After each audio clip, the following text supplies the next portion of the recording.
Selamat pagi, anak-anak sekalian.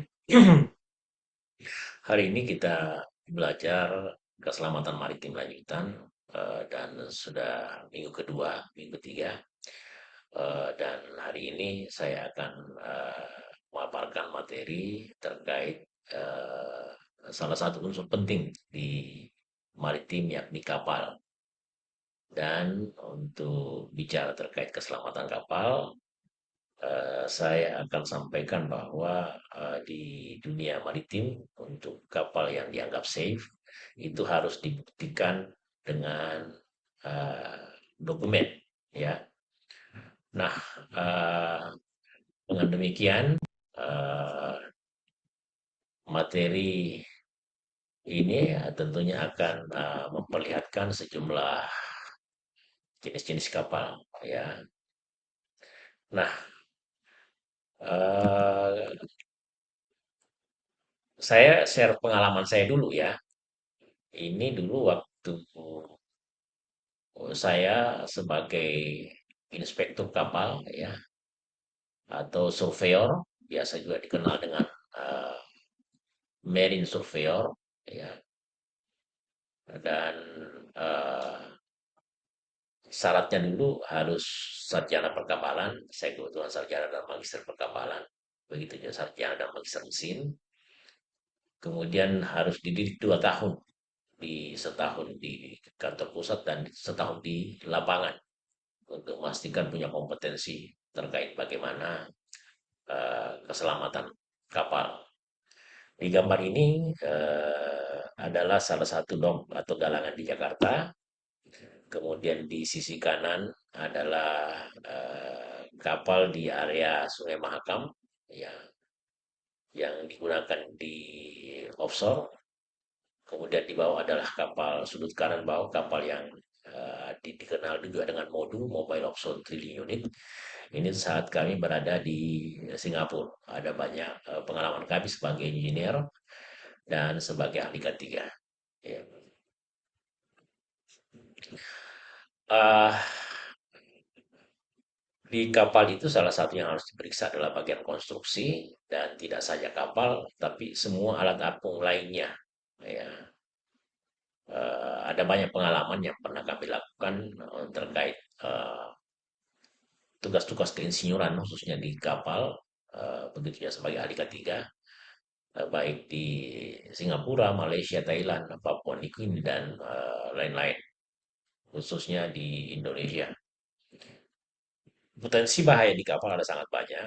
Salah satunya adalah ruang tertutup atau confined space yang ini juga banyak makan korban dan harus menjadi perhatian bagi anak-anak sekalian yang juga ahli ketiga.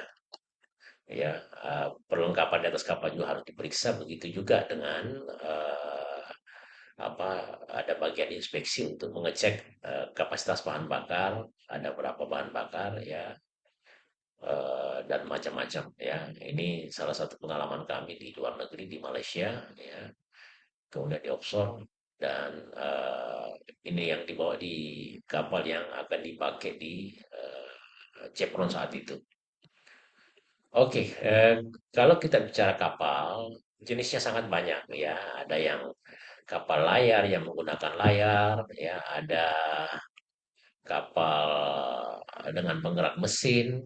Dulunya dari perkembangannya ada mesin uap, turbin uap, maupun mesin diesel, bahkan tenaga nuklir, ya.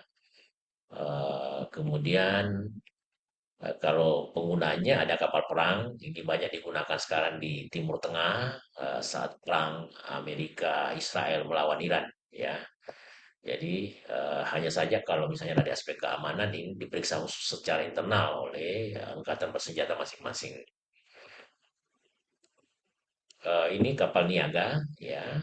Eh, Kapal ini untuk aspek keselamatannya akan diperiksa mulai dari konstruksi, kemudian mesin, kemudian instalasi listrik, kemudian perlengkapan, peralatan navigasi radio, maupun alat-alat yang digunakan untuk bekerja di atas kapal. Ya, ini kapal takbok, kapal tunda ini ada sangat banyak di Sungai Mahakam, ya. Ini mengangkut tongkang biasanya kalau di pelabuhan Semayang Balikpapan ini untuk mendorong kapal penumpang yang akan berlabuh. Ya, ada juga kapal supply ini biasa digunakan di offshore ya untuk angkutan logistik ya maupun untuk pekerjaan bawah laut. Ini tidak dilengkapi dengan ruang muat atau palka. Ada juga kapal survei yang dari namanya digunakan untuk survei. Kemudian dari menurut bahannya ada kapal kayu ini kita sangat kenal ya, seperti kapal Pinisia. Ada kapal fiberglass terbuat dari fiberglass. Ini biasa dipakai untuk kapal pandu, krubot, patroli terbatas dan semacamnya ringan. Ini banyak dibuat di Samarinda. Kehebatan Kalimantan Timur itu banyak membuat kapal, khususnya kapal landing craft tank, tugboat, dan krubot atau semacamnya. Kapal besi baja ini paling umum dipakai ya. Eh, Kemudian kalau menurut muatannya, ada kapal tanker, saya rasa teman-teman sudah sering lihat lalu lalang di Sungai Mahakam, pelabuhan Balikpapan dan semacamnya.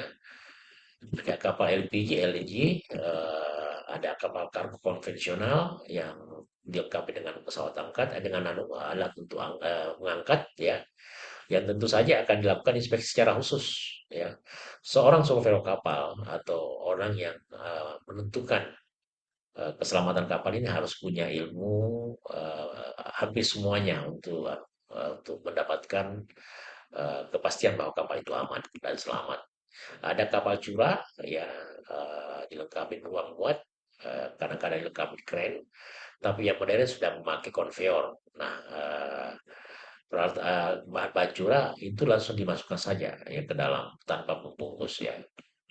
Ada kapal kontainer, ini sangat banyak isinya tentu saja kontainer.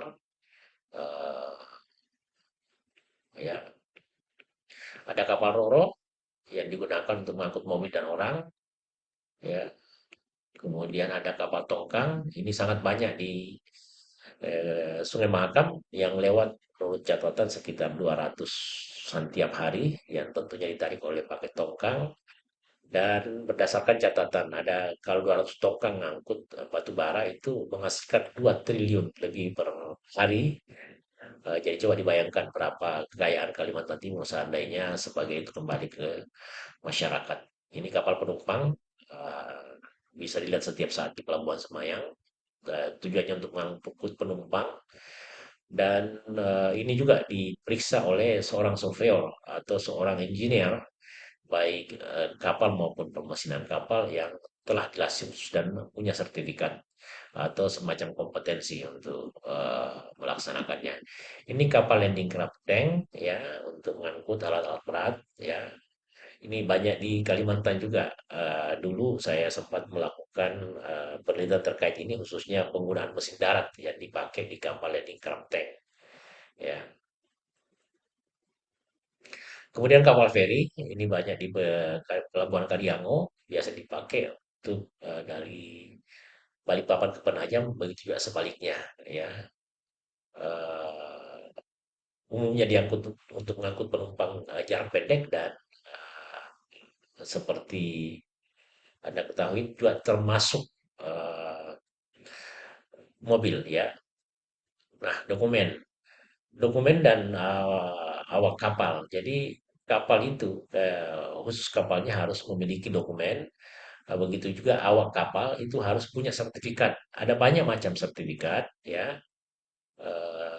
Ada sertifikat kesempurnaan, sertifikat penumpang, sertifikat lampu timbul, sertifikat pembebasan load line.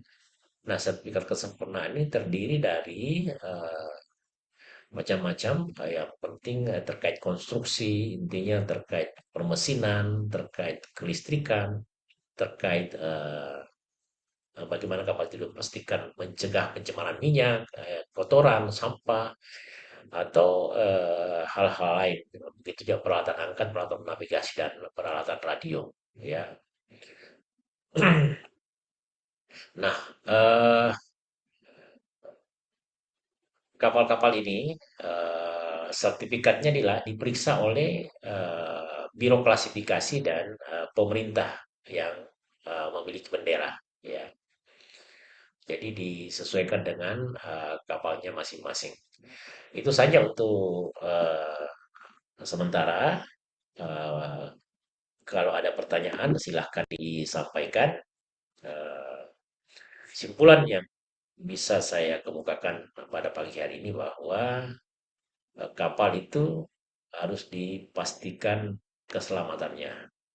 Nah, dengan demikian untuk memastikan kapal itu aman dan selamat, pengalaman yang pernah kami dapatkan bahwa mulai dari pembuatan itu dilakukan quality control, kemudian safety assessment, baik terkait keselamatan konstruksi, keselamatan mesin, keselamatan peralatan, keselamatan navigasi, keselamatan radio, maupun safety management.